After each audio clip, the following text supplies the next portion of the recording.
Well,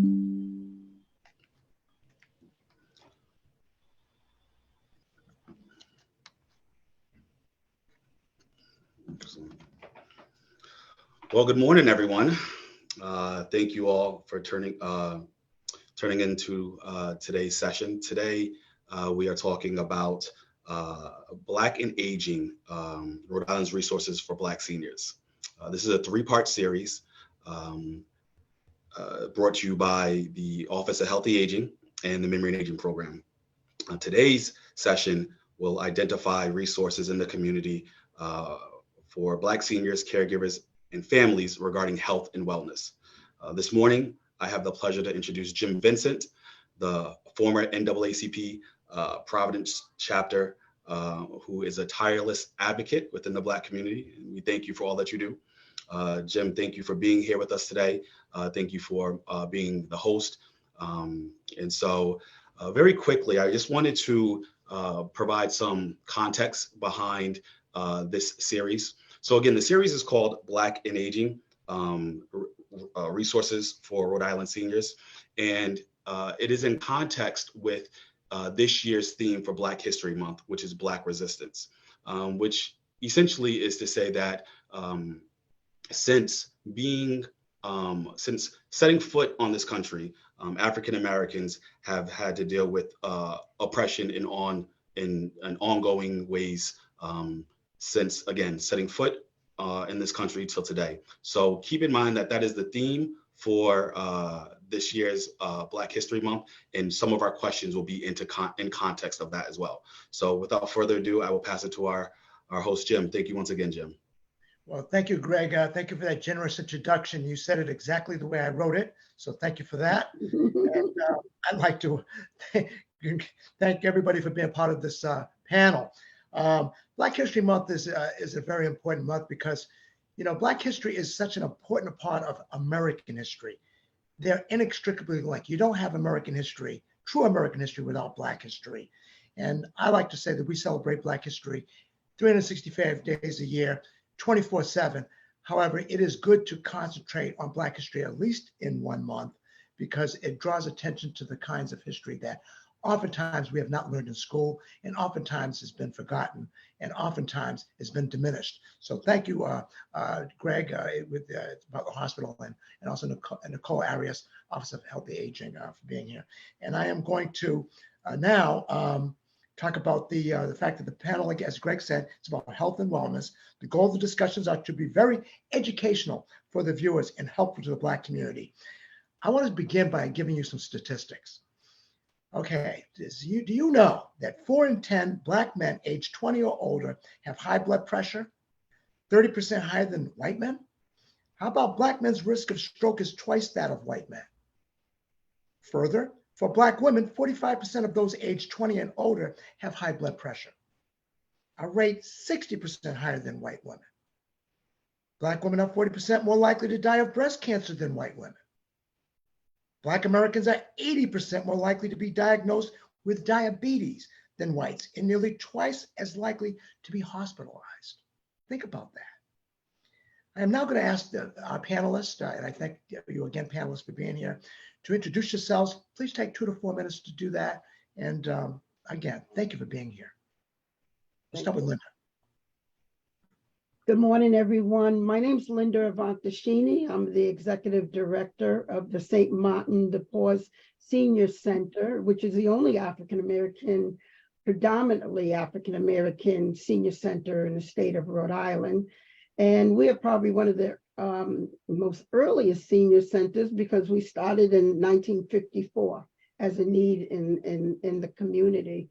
And Jim, I'm going to, I don't want to get off the script too much, but I love the stats that you just gave because these are the issues that we deal with every day here. The hypertension, diabetes, and asthma, arthritis. Our numbers are so high here, and I'll talk more about that after we've had opportunity to introduce the other guests too.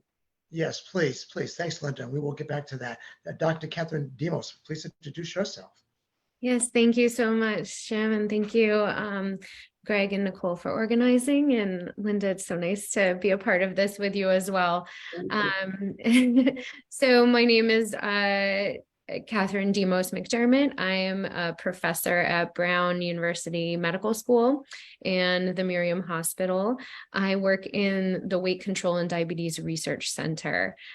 So my background is in brain science and also obesity.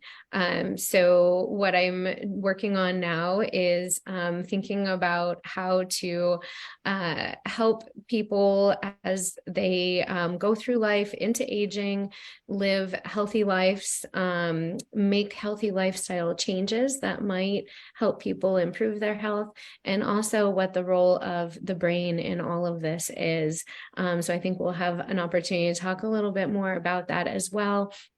But again, I too am struck by the stats that have been presented. It's definitely staggering to hear the disparities and how that is coming into what people like Linda and I do see in our fields.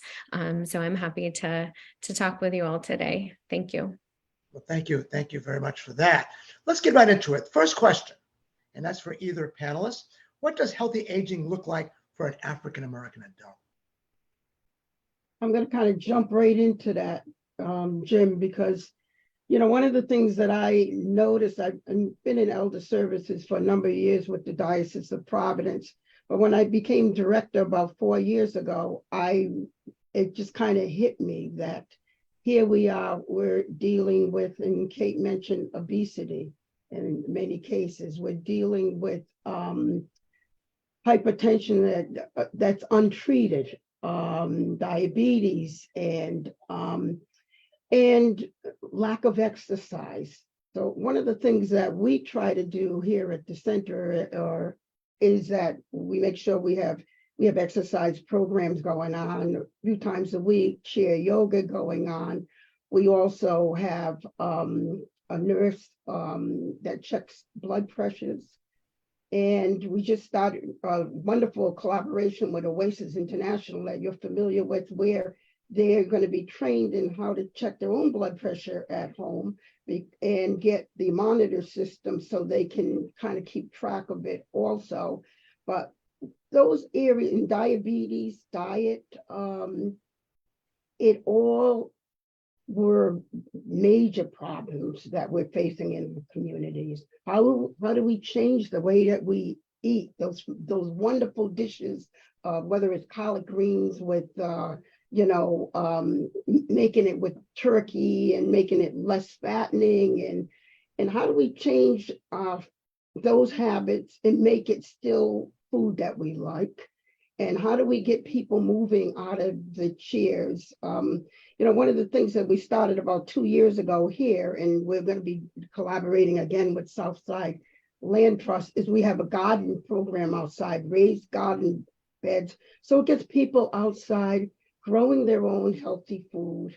And it did really, really well the last 2 years. So we look forward to April planting again. But look at planting that food, picking that food, eating the fresh vegetables, trying to increase more fresh vegetables, fruits, bringing in farm fresh to do some food demonstrations. And a lot of foods look foreign to folks. I've never cooked with that. I never ate that. But once somebody cooks it with a wonderful dish, they'll say, "Oh, I think I'll try that at home. That's really tasty." Yeah, but I think one of the big major problems that we have is that our community has lost trust in the health system. Many times they go to their doctor and the doctor's not following through on, I don't want to say all, but some are not following through testing for the diabetes. They're not looking at the high blood pressure. And I could go on and on, because I later want to talk about that whole problem with we just had with the pandemic with COVID in our community. Great, Linda. Great, Linda. Kathy, you wanna weigh in?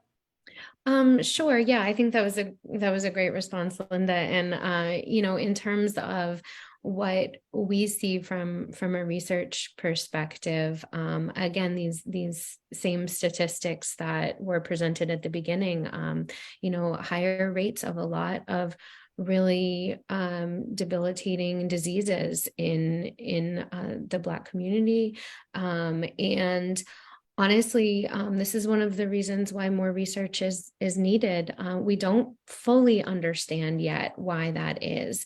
We don't fully know, but we do have some insights from research to date that suggests some genetic predispositions, which doesn't necessarily mean that when we have a genetic predisposition, it doesn't mean that we will get that disease, but it does increase our risk. And I think one of the things Linda brought up was the healthcare system.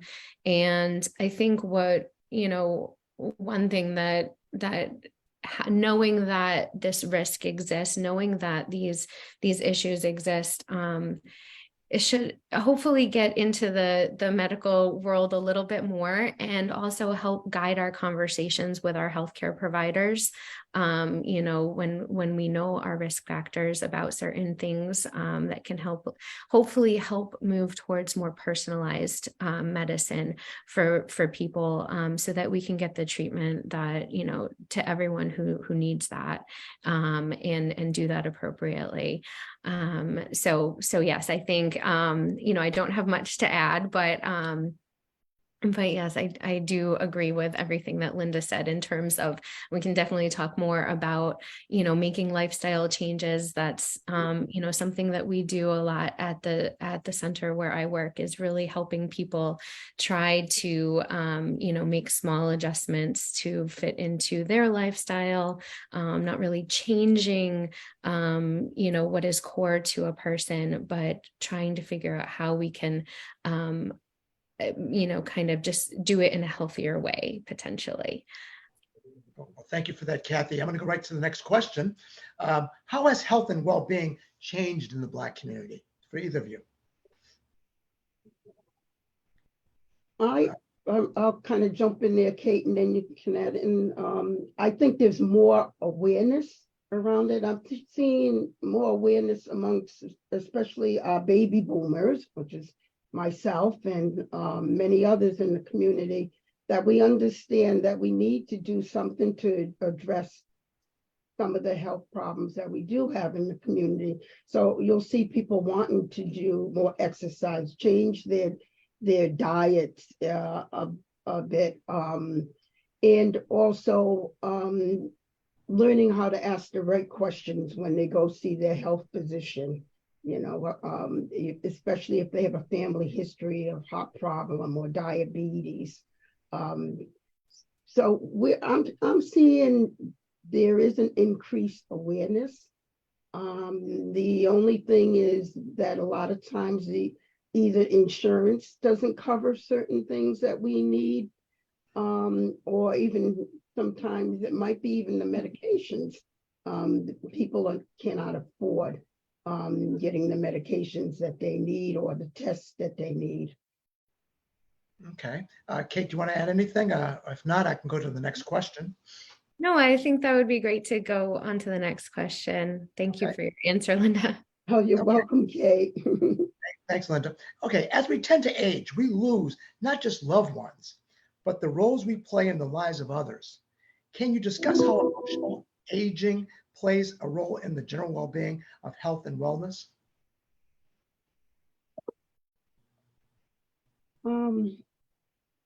I'll jump in again. That's fine.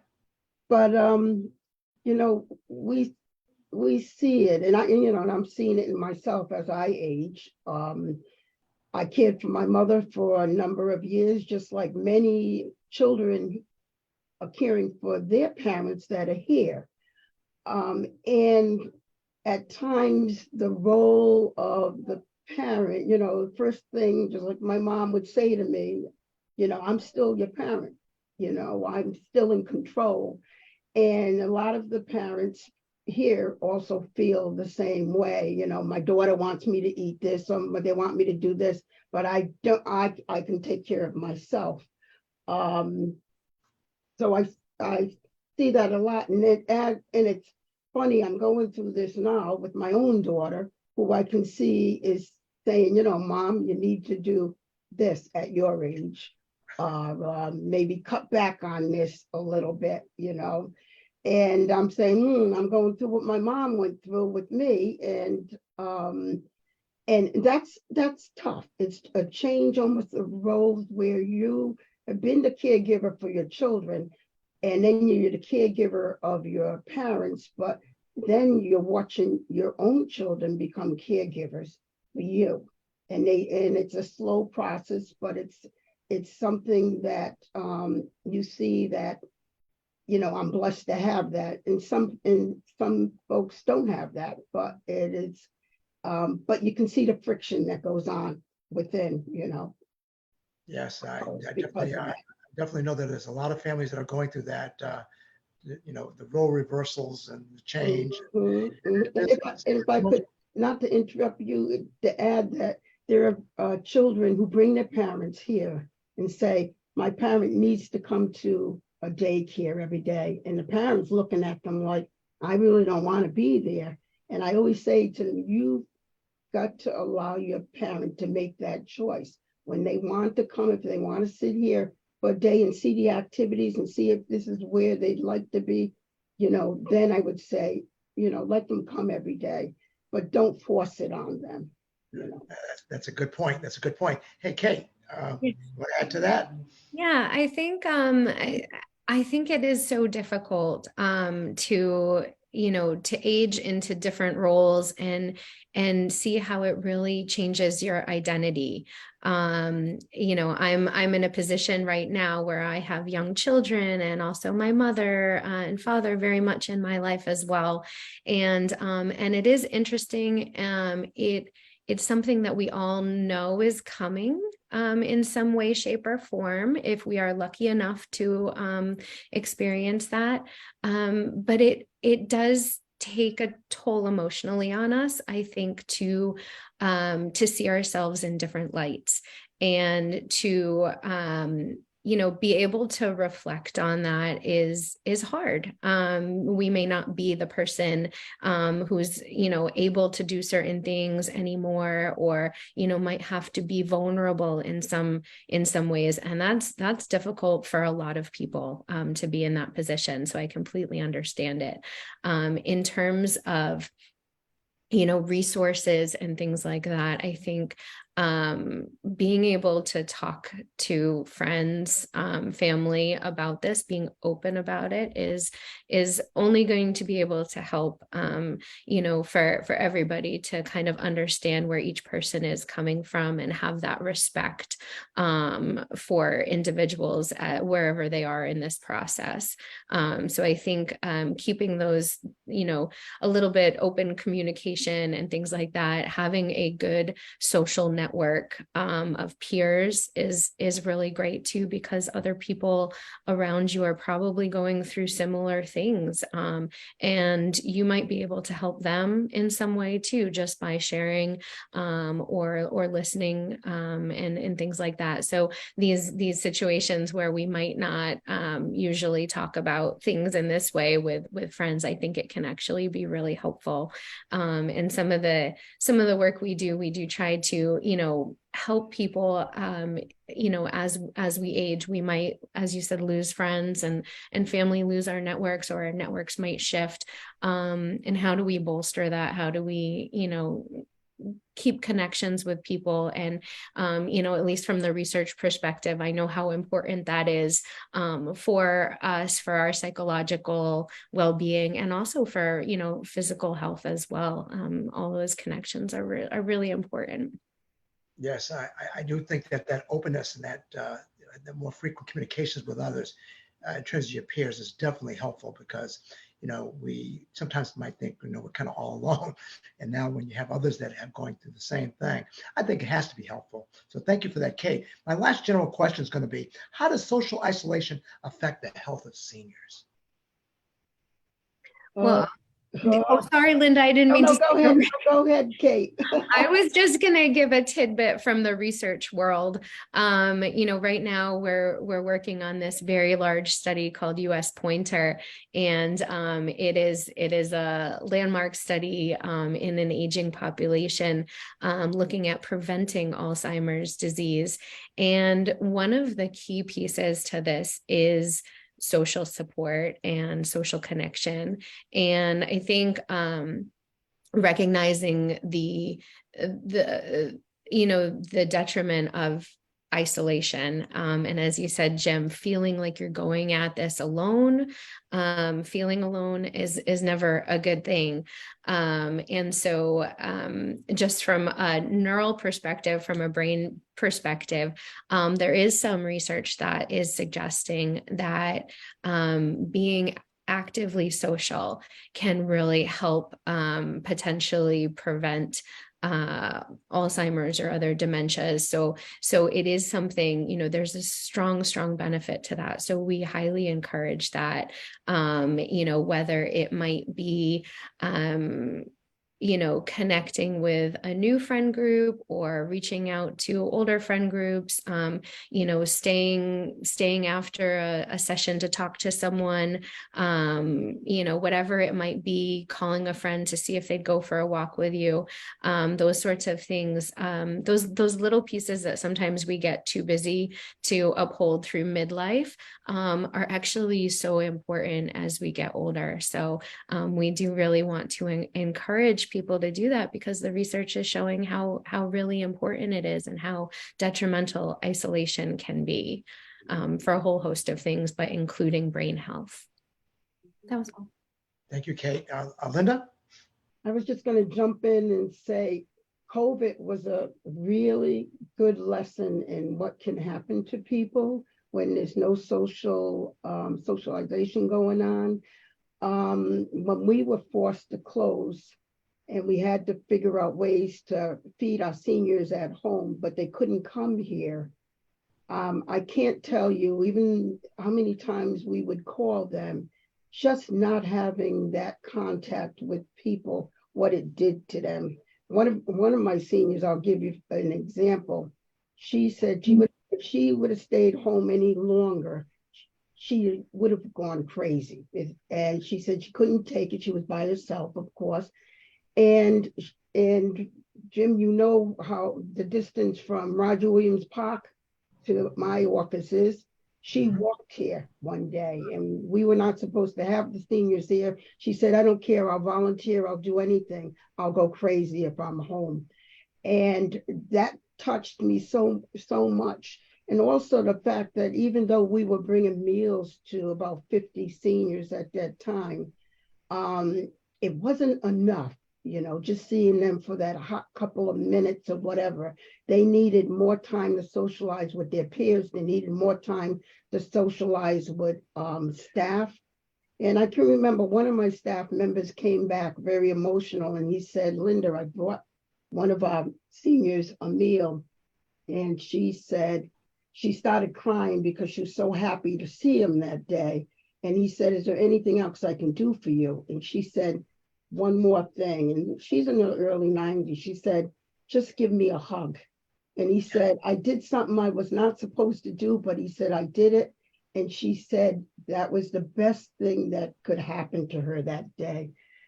And from that, there's many stories from that whole COVID experience. But the other part of it is that we knew that our seniors were disconnected. And that's why we probably have over 30 trained now on using tablets so they can go on Facebook and connect with people. So if we ever had to close down again, I want to make sure we're able to communicate with them, and they can see us, we can see them.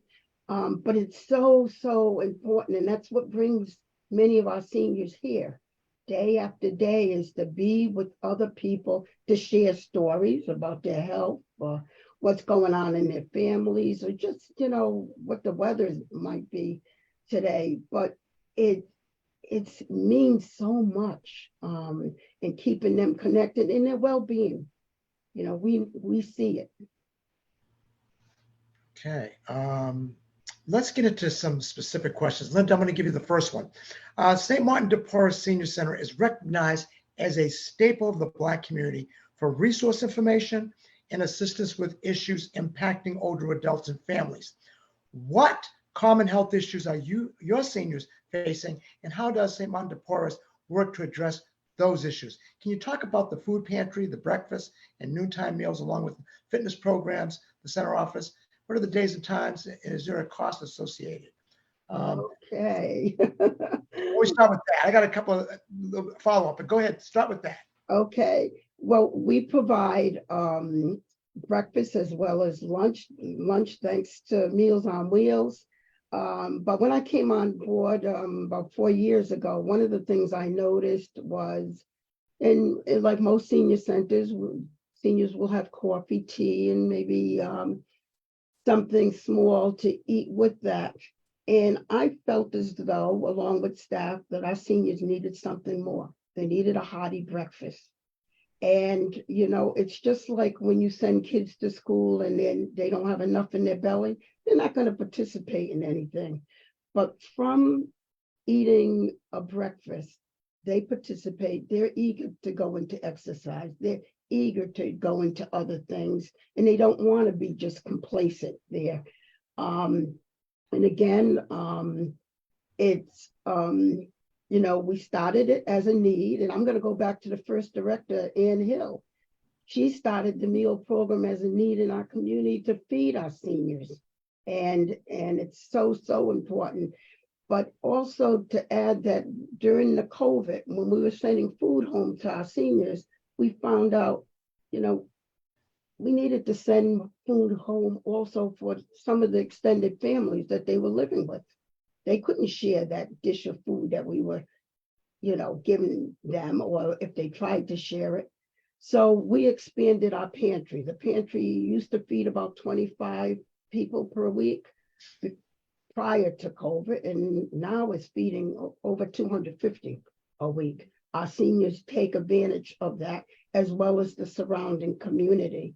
So we have a full pantry. I try to bring in the summertime, especially fresh vegetables and fruits, and making that available for them. But it's made a real difference. And I have to add to that pantry piece, the incontinence products was another big issue in our community. If people who buy diapers out there know how expensive it can be, and our seniors can't afford that all the time.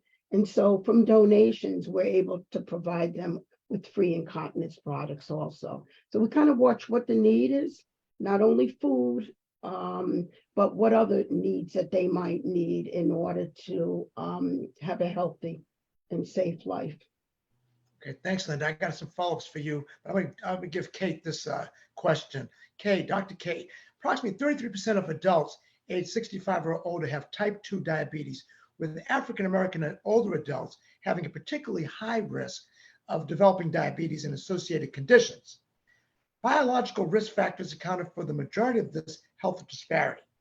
What are some of these biological risk factors, and can the weight control and diabetes research help address these factors? Yeah, that's a really great question and great points in there too, Jim. Again, the staggering statistics of prevalence of diabetes in the African American community. And so some of these factors, like I alluded to earlier, could be genetic. And again, we don't fully know, but obesity and physical inactivity are definitely contributing factors typically to development of type 2 diabetes. At the Weight Control and Diabetes Research Center, you know, we are a research center, and we're trying to figure this out. We're trying to figure this out for all of us. How do we help people, lead healthier lives? How do we help people control weight? And what does that look like throughout the lifespan? And what can we do to help potentially train our brains to think about these things differently? So what we do at the Weight Control and Diabetes Research Center is we are involved in research studies. There are faculty members all affiliated with Brown. And again, we're trying to figure this out. That's what we're doing. And we, as part of many of our studies, we do run weight control programs or weight loss programs. Those programs are all free for participation. And it is a volunteer sort of position where you would say, I'm interested in, being a part of this study, being a part of this program. And, you would, in most cases, get some sort of treatment, and our treatments are almost all behavioral treatments. So again, working on lifestyle changes, behavioral changes that we can make to help increase physical activity, be more active in our lives, improve our nutrition, things like that. So in terms of the resource there, I think it's a less known resource. I know that, not everybody is excited to participate in research. But I will say that having people from all different backgrounds is really crucial and key to research, because we need to understand how this works for everybody, not just, one segment of the population. So it is really important. And the only way that we're going to get answers and help people is if we, have people who are willing to be a part of it. But again, you get that perk usually of a, evidence-based program. So again, we focus on things like SMART goals that are small and measurable, really attainable, things that are specific to each individual person to help work on, again, how we can incorporate these little things into our lives to help improve our health, and hopefully then, result in decreased incidence of diabetes and all the complications that are associated with that. Well, thank you, Dr. Cate. You mentioned the point of study earlier, and then you mentioned research, the importance of having different people being part of the research so you can get a better conclusion. And I've been involved with the Ministers Alliance in terms of the point of study. I've done about 3 shows on my show to make sure that message hits home. So yes, it is important for all of us to participate in the research if we're going to get the kind of information that truly is going to help our community. So thank you, Dr. Cate, for that. Absolutely, thank you. Go back to Linda, and I'm going to say that, Linda, this past Tuesday evening, President Biden made a State of the Union address in which he caused some uproar from the crowd regarding his comments about protecting Medicare and Social Security for our seniors. The staff at St. Martin de Porres is available to assist older adults in obtaining resources such as Social Security, SSI, Medicaid, food stamps. Can you speak to that service and how someone can get a hold of you or center if interested? They can definitely contact us, stop by or call us at, we have a new number, which is the area code 401-735-3880. But we try to help people through that whole process as much as possible. At our food pantry, we have somebody who comes in at least monthly to work on SNAP applications, and that's through the Rhode Island Food Bank. And as often as possible, we still have people on staff that help folks if they need any assistance with any one of those areas. A lot of times people will come in and say, they're upset. Their SNAP benefits have been cut, or they're losing certain benefits. And those are the areas we try to help them or direct them to the appropriate person to speak to about that. And we really kind of hold their hand through that whole process. Well, that's great. That's really great, Linda. I'm going to go back to Dr. Kate. Dr. Kate, according to your bio, your primary research focus is in functional neuroimaging of reward processing and self-regulation in obesity, weight loss, and weight control. And that's a mouthful. Presuming our audience has no idea what that means, what should people know about the reward center of the brain and how that impacts their food consumption? You touched a little bit on it. You want to go a little bit deeper? Yeah, sure. That's a good question. And I know it is a mouthful. I'll try to sum it up, but basically many of us have an idea of what it would mean to eat healthier or live a healthier life. Yet it's still really hard to do that. Right? It's really difficult. And some of the reasons why it's difficult are in your brain, I would say. So obviously we do have, external things going on in our worlds, but we have this reward circuitry in our brains that is programmed in a way to respond to certain things. So we might see what gets me usually is cake, ice cream, sweets, things like that. Other people it might be savory foods, but I'm really interested in how the brain is processing that information and how you go from having a goal, say, for instance, of moderating or reducing your intake of a certain food, and then how the brain might kind of interfere with that and lead you down a different path in your behaviors. So where's that disconnect between goals and motivation versus actual behaviors, and how is the brain involved in that? So I study, I study these centers in the brain, how they talk to one another.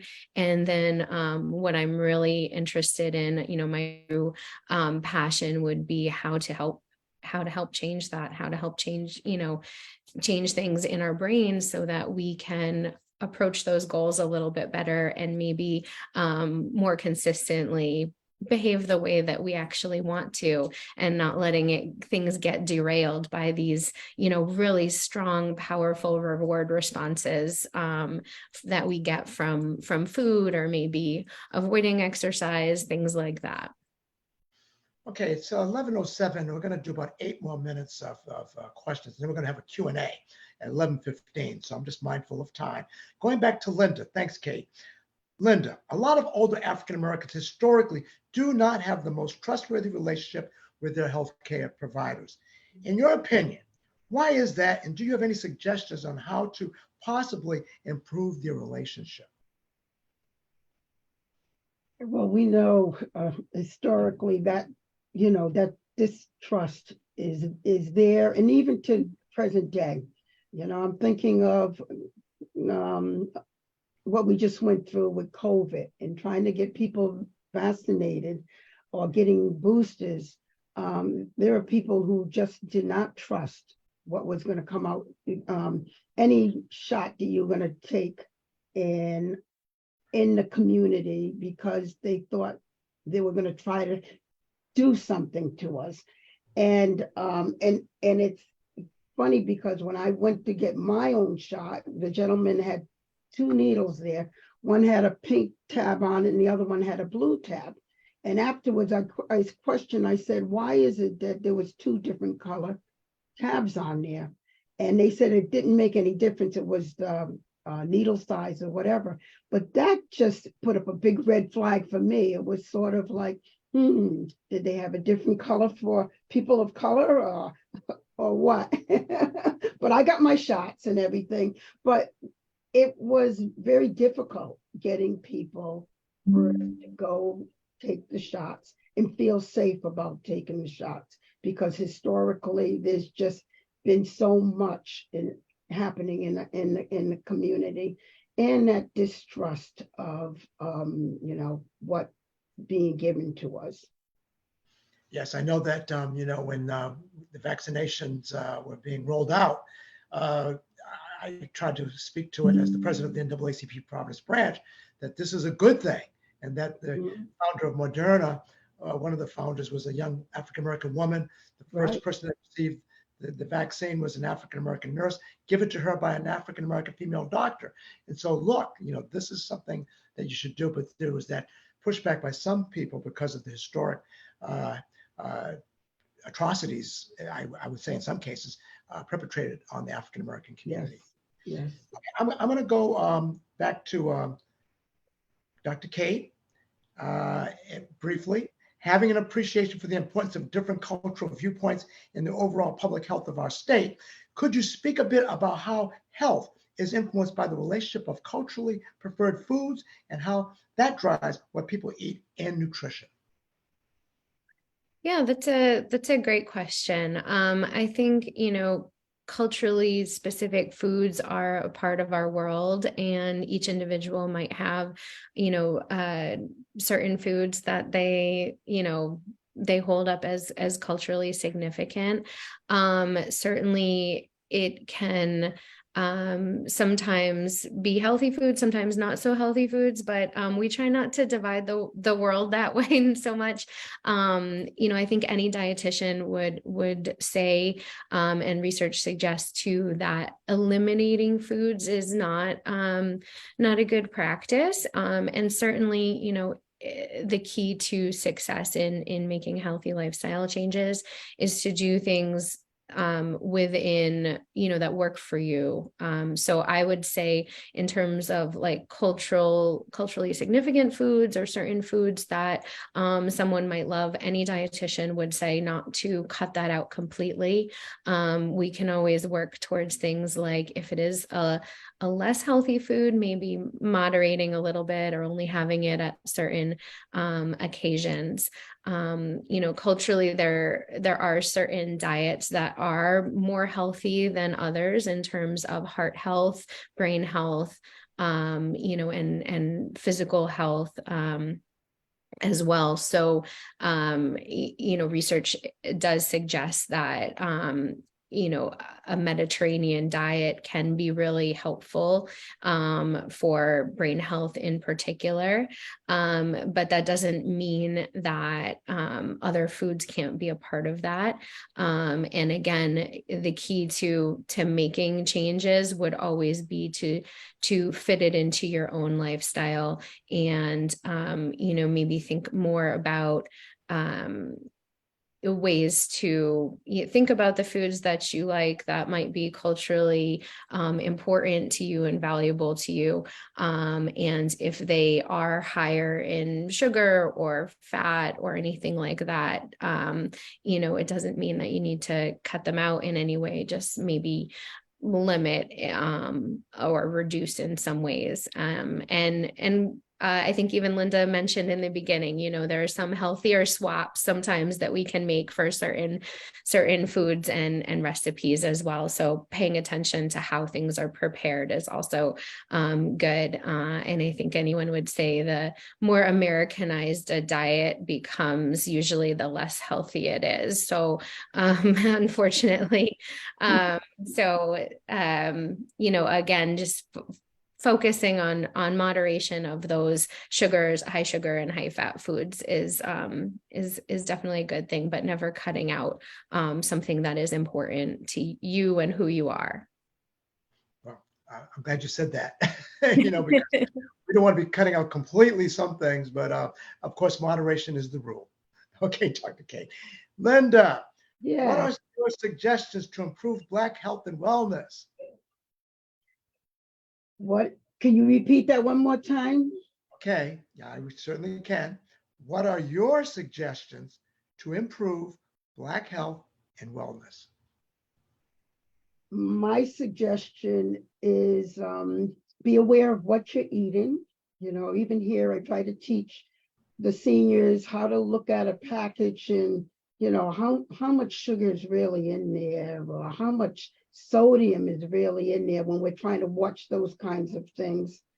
Being active. And if it means that you really don't like to exercise, but you don't mind walking outside to the garden and weeding a little bit and taking care of the garden, that at least lets me know you're moving, and not just sitting. And the other thing is to, look at, we try to make sure that they're aware of other programs, like the US Pointer. Your program, Kate, I participated in that a couple of years ago, and I always promote that. I think it's really, really, really good. It gets people thinking about, I need to exercise a little. I need to do this, especially when we have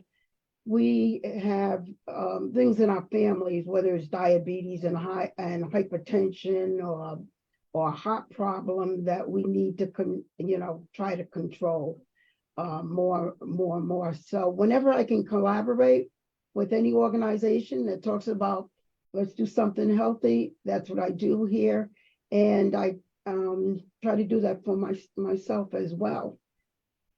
Got to practice what you preach, right, Jim? Always practice what we preach, because somebody's going to always hold us accountable. Yes, yes. They will.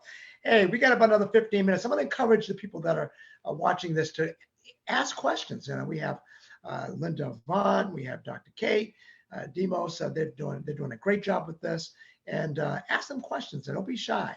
Just don't all speak at once, but ask questions. In the meantime, I'm going to go back to Dr. Kate. We've talked about a lot of different things, but certainly there must have been something that we did not cover or did not touch on through the questions. So this is your time to kind of fill in the gap. All right. Well, I'll see what I can do. Well, I think I just wanted to echo some of the things that Linda was just saying in terms of health and what that might look like. And one of the pieces that I'd like to offer is to just go slow.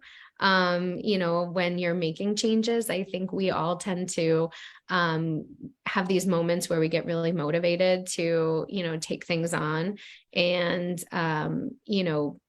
strive really high, which is great. But one of the things that, we've learned and we kind of see and also try to practice is the idea of stepping into things in a really attainable way. So, okay, we might not run a marathon day one, but maybe like a 10-minute walk or something like that. And I'll also add that walking is a fantastic exercise. Decades of research has shown that, walking is fantastic, and you don't have to run. I always say that people ask what's the best exercise, and it's the one you like. So if there's something that you like to do, if it's dancing, if it's walking, by all means do that and stay active. And then in terms of, brain health and things like that, I did just want to say that, we are still recruiting for the Pointer study. If people are interested in participating in the Rhode Island, New England area.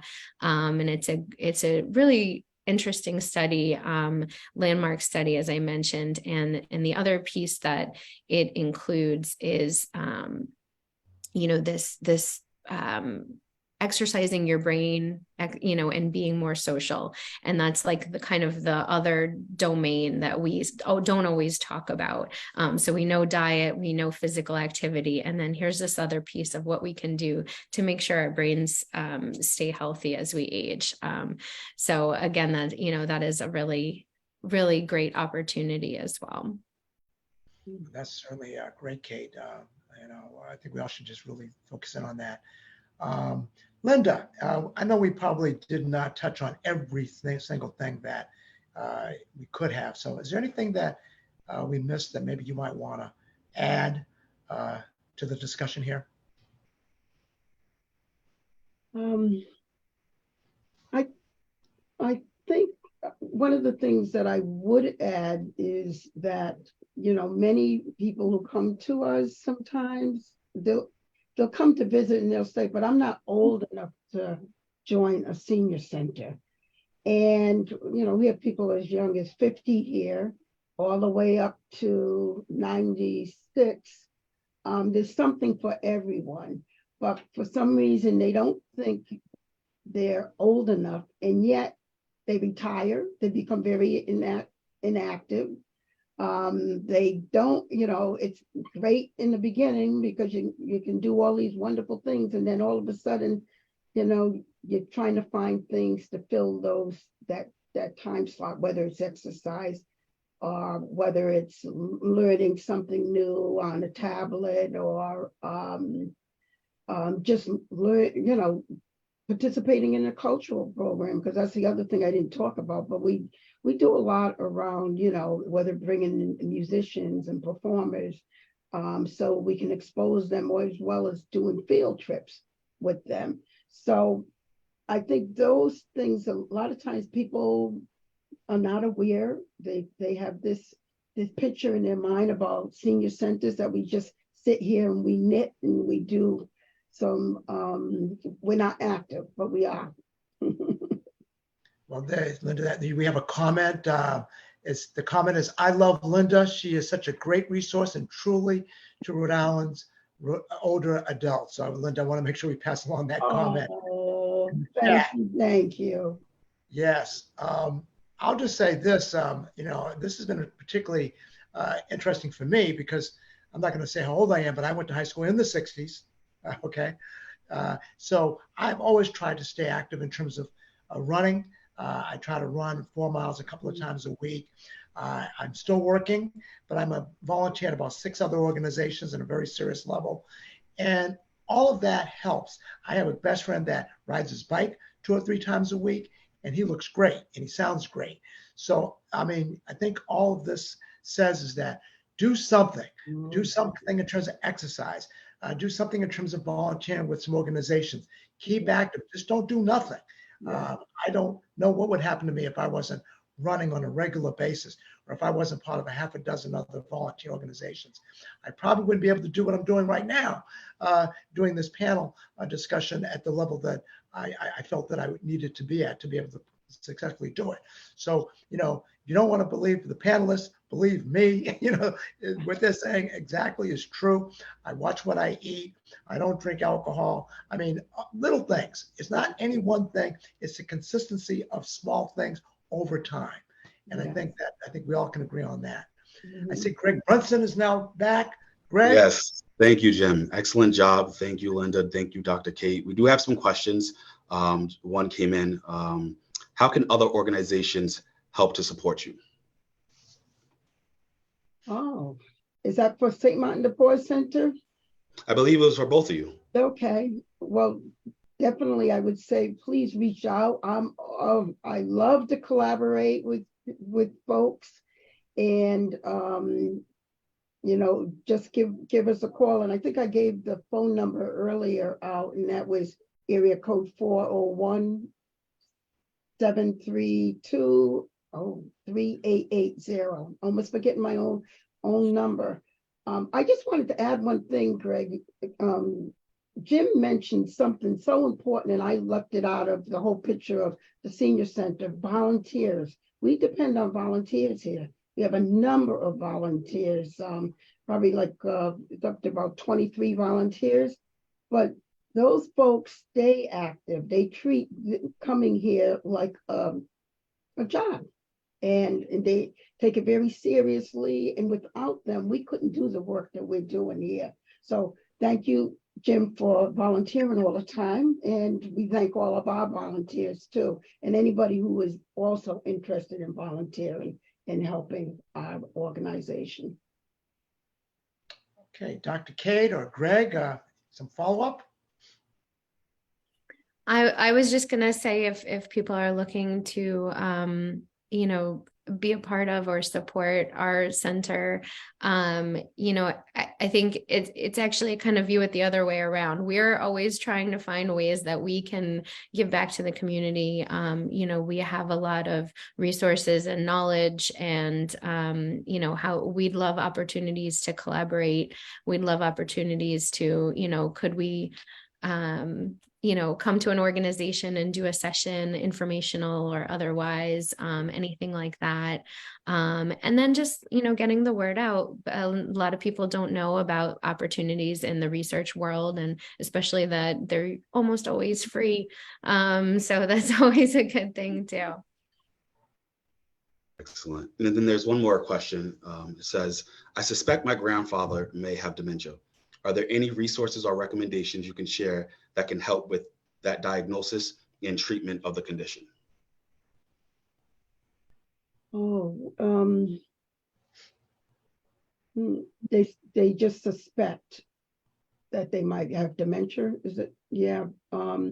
Yes. Usually it depends. Sometimes we put them in touch with the Alzheimer's Association. Sometimes, we will tell them to, probably go have their doctor do more tests and to make sure, because not always do they have dementia. And, I'm looking at Dr. Kate over here. Sometimes it can be a urinary tract infection that can trigger looking like a dementia, or they're getting dementia. And so there can be a number of things, unless they're diagnosed and they really know the person has dementia. But they should definitely check with their physician, do some real follow-ups on it, and to make sure before. I'll just add to Linda's response that the Alzheimer's Association does have a helpline that is extremely beneficial to people. So anybody can call that and get some information, support. It doesn't have to be, Alzheimer's. They're definitely able to help people who think that, like in this situation where we think it might be some kind of dementia. So that helpline is very, very valuable resource. And I highly encourage people to use that. There's a lot of also great caregiver support as well. Absolutely.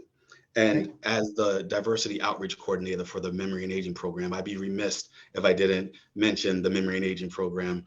Butler Hospital's Memory and Aging Program is a research clinic that focuses primarily on Alzheimer's prevention.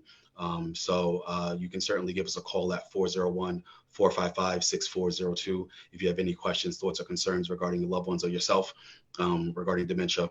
And ironically enough, the next panel discussion next Thursday will be about caring for loved ones with dementia. So make sure you tune in next Thursday at 10:30, same time, same place. So with that being said, if we don't have any other questions, I just want to thank Jim for his time, thank Linda, thank Dr. Kate for their expertise and the resources that they provided.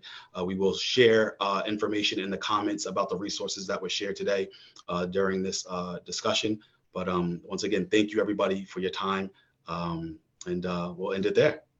Thank you. Thank you, Greg, and thank you, Nicole Arias, as well. Thank you. Yes. Guys, have a good day. Everyone, You too. bye-bye. Thank you so much. Bye.